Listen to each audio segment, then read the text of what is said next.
We all know when you first get started on YouTube, you're super excited and pumped to dive into the content that you're wanting to share. But if you've been on the platform for a little while, do you know how it feels to shift directions and have the new videos or the new content that you thought that you want to create kind of fall flat? In today's video, we're going to be talking about my 3-step strategy to revive a stagnant YouTube channel. Hey, what's up, entrepreneurs? It's Diana here with Entre Woman TV, helping you simplify the video creation process so you can reach wider and connect deeper with the people that need you the most. I believe video is the best way to do that. So whether it's video marketing tips like we'll be diving into today, or video tech tips about how to use your camera so that you can make it easier to create videos, both are here on the channel, so consider subscribing if that's something up your alley. Welcome to the Video Q&A show. This is a new segment that I'll be adding to the Video Simplified podcast, as well as here on the YouTube channel as well, so that you are able to get your questions answered specifically, and we can kind of take a deep dive into some of these things that really aren't always easy to identify just through the YouTube search bar, or just even sometimes in the comment section. Sometimes you just really want somebody to help you with your specific questions. So that's what this show is all about. So you can go to diana.link/message if you want to leave your own message to get your specific question answered, like Jared sent in this week. Hey Diana, this is Jared Brown from the YouTube channel Abide a Brownie. My wife Jessica and I, we are hoping to help people taste and see the extravagant love of God through everyday life. We're passionate about our message. We love talking and interacting with our people. We love everything about it. However, we've gotten a little bit stagnant on our channel in the last couple of months to probably the last year or so. So my question for you is this. What is the Diana Gladney silver or golden thread of 3 steps or 5 steps or 10 steps or whatever, however many you have to get a stagnant channel off of stuck and back to growing again on YouTube? Love you, girl. Love everything you do. Jared, my friend, thank you so much for submitting your question to the Video Simplified Q&A show. And I'm super pumped to dive into this topic because this is something that kind of happens with a lot of people. So in this particular video, we're going to be diving deep into my 3-step strategy to help you revive a YouTube channel. And this is applicable no matter what kind of videos you make or who your intended or ideal audience is. So let's dive in. So the first strategy is you want to clarify, clean up, and reaffirm your channel promise. This is something when I took a look at your channel that isn't very clear when you first come to your channel. In the beginning of your videos, as well as kind of throughout the channel, you'll see, helping you taste and see the extravagant love of God. And we don't really know what that means. And so as somebody that's already subscribed, you really don't know what you're going to get from one day to the next. And if you're there, it's kind of like you're there because we like you and we enjoy the content that you make, but we're not there for one specific type of message or type of concern or type of thing because it's being addressed on the channel, because we don't know. And so that's one of the things, is that if you're trying to build and grow an audience, maybe it's not just a hobby, or you want to grow it from being a hobby to something a little bit more, we want to consider what are the things that people would subscribe to. And for that to happen, we have to clarify our message. One way that you can do this is by answering this clarifying statement. Who are you helping with what specifically? This is something that my business coach taught me day one of working with him years ago. And that was to be able to answer this clarifying statement, because nothing else moves if you don't have clarity in who you're serving, and more importantly, with what specifically. So we know we want to do that through video content on YouTube.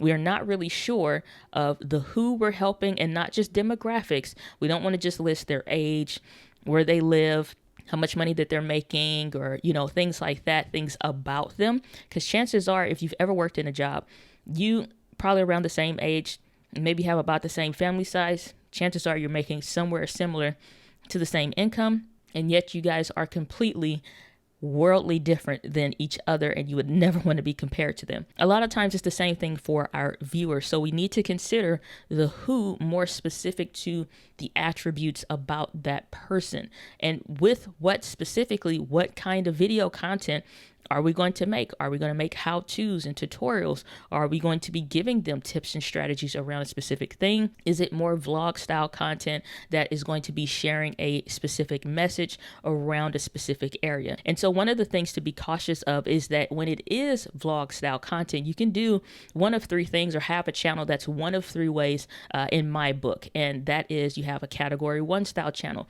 This is your proprietary information. You're never going to get anything different. It kind of puts you in the mindset of a Dave Ramsey. You're never going to see vlog content from Dave Ramsey. You're never going to see him with behind the scenes, really, of him on his phone showing you behind the studio. You're never going to get anything other than the tips and the strategy style content. That's a category 1 type channel. Category 2 type channel is what I call a hybrid channel. Hybrid channels are kind of what you experience here on Entre Women TV, where you'll get the tips and the strategies and the technical know-hows. So that category 1 style content, but you'll also get vlog style content showing you behind the scenes of what it's like with me using my gear, so I can expose to you and share with you all of the different things and the components behind building your own business by using video marketing and video content creation.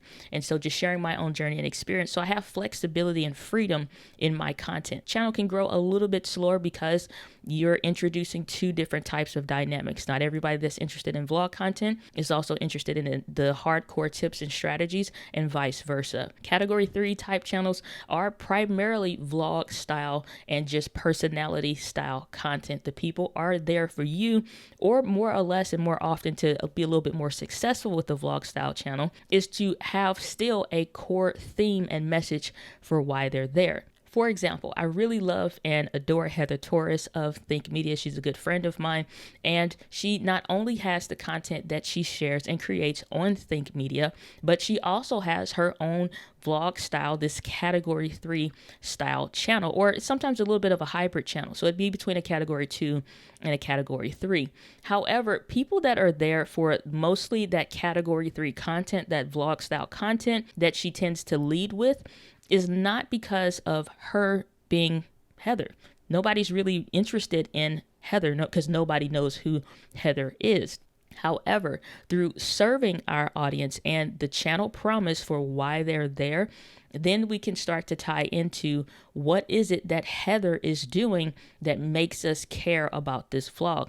And so her theme and her channel promise is around homeschool parenting. What is that dynamic like? What are the curriculums like? And what does it look like to be a parent exploring and diving deep into being a homeschool parent?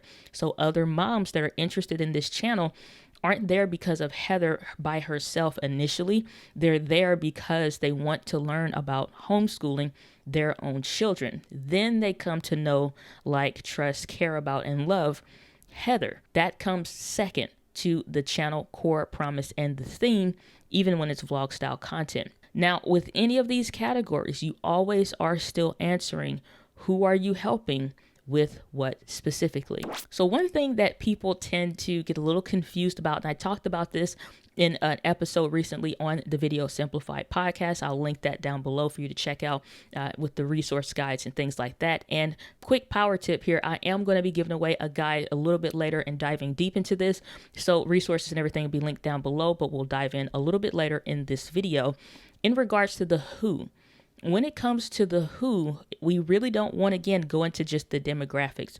We want to consider what are the primary frustrations that our core audience or our ideal audience is having, and what is their frustrations, what's keeping them up at night. For example, even with a category 3, I gave the example of Heather, even with a category 3 of vlog style content channel, you're still able to clearly identify and to see with the homeschool house, this is about homeschooling. And so the thing that may be keeping that mom up at night is because she's really frustrated, especially everything going on right now with the pandemic. And even before then, about who her kids are going to interact with, what kind of relationships do she want them to have, or would she ideally like for them to build. Frustrating things about bullying and all the advancements in a negative way that have happened in regards to that in public school systems and the curriculums, and not really vibing with that and really wanting to instill her and her husband's premise of what they truly believe their family should be to make the best little humans possible that understand and are better and well prepared other than any other school system. So they care about that core underlying thing. Again, that's why I said they don't really care so much about Heather. They care about the message that Heather is sharing. And by way of that, they then come to care about Heather. So the second part of this is clean up. When you're looking at your channel and somebody, maybe they find you through search or through a specific video, whatever the case is, but they land on your content and then they go over to your channel. The first thing that we're seeing is a lot of confusing messages. We're having mixed messages and signals all over the place.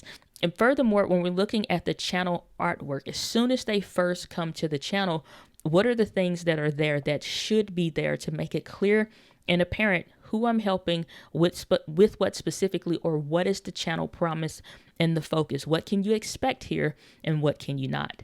So when we're talking about reviving a YouTube channel, we're talking about really going deep so that we're able to see all of the intricacies from new eyes, not from what we've been doing, what we've been feeling, but from the person that's on the keyboard. That is the most important way to structure a channel. I used to do small business tips and finance and things like that on Entree Woman TV, but the channel wasn't Entree Woman TV. It's morphed and shifted and grown over time, and it's nothing wrong with that, because if the channel has gotten stagnant, chances are the clarity of the channel and the channel focus and aim has gotten stagnant. Now, I still have some videos that are good and successful, and that's fine, because if you're starting a business, maybe those can help and apply to you. But those aren't also listed on the homepage of Entree Woman TV because it's no longer the channel focus. So they're not unlisted because those videos have done well. They still introduce new people to the community here. But I also put in the comments, I don't make new videos around this topic any longer. This is the current channel focus. So hopefully this singular video maybe helped you out, or this singular playlist helped you out, but I don't produce the kind of content here any longer. This is the current channel focus. So even then, they're aware. So tip number 2 is to create a video strategy specifically to serving your ideal viewer the new channel promise. If you're still sharing content around the old channel promise, we need to stop doing that. We need to really sit down and create a strategy of what are the next 3 videos that are going to best serve this new audience. Even if none of your current subscribers are there for that, they will get the picture and they will see just solely based off the title. So yes, you will see potentially a decrease in your current subscribers, because as you're uploading new videos, you'll start to see people fall off that are like, I'm not getting what I want here. And that's a good thing. This is not a bad thing. That's a great thing, because YouTube doesn't care about the number of subscribers that you have. YouTube cares about things like the audience retention. How long are people watching? When they click, did they actually go through the process of the hierarchy of engagement, which I've talked about on my podcast, the Video Simplified podcast, from just clicking on the video to watching the video, watching that video all the way through, not just liking, but leaving a comment. And then the bee's knees grand slam would be actually sharing that video with their audience or community in a significant way. And that is what we want. So likes don't really matter that much because it's very low on that engagement scale, but it's a measure that is important. So just having subscribers definitely isn't that important, especially if those subscribers aren't watching the content. So how do you do this? One of the ways I always suggest to my clients when we're talking about figuring out what the pulse is, it's like being a doctor. So I'm going to give you a prescription from Dr. Gladney, and that is going to be, let us go through and get the vital signs for your ideal viewer. One of the easiest ways to start doing this is to go find and search a relevant topic to the audience that you're wanting to connect and communicate with, that would be interested, or that somebody that's already in that space or that field or that genre of content that you're thinking about making. And let's go through the comments and think about and really go through the psychology of the person that's leaving these comments in a more meaningful and a significant way. Are they complaining about something? Are they wishing that this person went deeper into a specific area? Or are they giving, a lot of praise because it was a topic that was extremely helpful? Understanding the things that are frustrating them and the things that would be of relief to them are something that's extremely, extremely important when we're taking the pulse of our community. Tip number 3, final tip here is research, research, research. I cannot express this importance of this last step here, because when we're thinking research, most people just kind of think to themselves and then they say, well, this is something that my people would like, or this is something somebody in this space would like. And we begin to make a cardinal sin, which is to create videos based on assumptions versus creating videos based from clarity. If we don't have clarity in what the real problems are that our community is having, we've completely taken our hand off the pulse of our community and we're missing something that they truly care about. One of the things I am very consciously aware of is paying attention to the comments, the emails, and the messages that I get on in DMs, like all of that, because I'm thinking through for the person that took the courage to send me a message and ask me a question. Why did they word it this way? What is it that they're experiencing or even seeing elsewhere when they search these phrases or this topic on YouTube? What's coming up in those top results that they're probably watching? What did those people say that maybe they didn't explain so well, or they just kind of brushed over because they assumed the audience knew something when in fact they really don't? And so that's where I'm able to make a differentiator with my content, because I know exactly who I'm creating for. I know exactly what their problems are because I'm constantly keeping my hand on the pulse of my community and their pain points. So just like a good doctor would do, I'm considerate of when their blood pressure spikes up and something becomes extremely frustrating, or something new drops and gets released and it's something that they should know about or should be aware of or be careful of, and X, Y, and Z. I'm aware when they're having those significant changes in the industry and in the market that's going to impact them either in a positive or in a negative way. Even with, for example, go back to Heather, when she's talking about homeschooling, if in a specific state, we're talking about the how to do homeschooling in a specific area or region. If a law changes or there's one that's potentially going to be passed through, she could do a vlog about here's how I'm watching this and paying attention to this, and here's how I'm preparing. So if things move towards A, then I can plan and prepare for that. And if things shift and they go towards B, this is our plan for that should this happen. And even with those things, we're notifying and we're keeping our hand on the pulse of our community, because we can now let them know, like, I'm aware that you guys know that this is happening. Here's how I'm handling that. Here's how I'm dealing with that, or whatever the case would be. If Canon all of a sudden decided that they're closing up shop, they're no longer making cameras any longer, and any cameras that you currently own are no longer going to be serviced, and it's just like, you're on your own, then that's something that would be a pain point and a concern of my community. So when somebody emails me and they ask me several times over and they're like, hey, have you heard? And I'm sitting there like, no, I don't think it's that big of a deal. And they're like, how are you missing this? This is a big deal to us. That's when I'm talking about keeping your hand on the pulse of your community. So researching and creating not from assumptions or things that we think that they want, but really diving deep, going through and creating content that they're deeply desiring to know and learn more about. Even if you don't have videos yet or the audience yet, building and transitioning into that so that you can start to dive into that, even with the comments. It's a great place to start.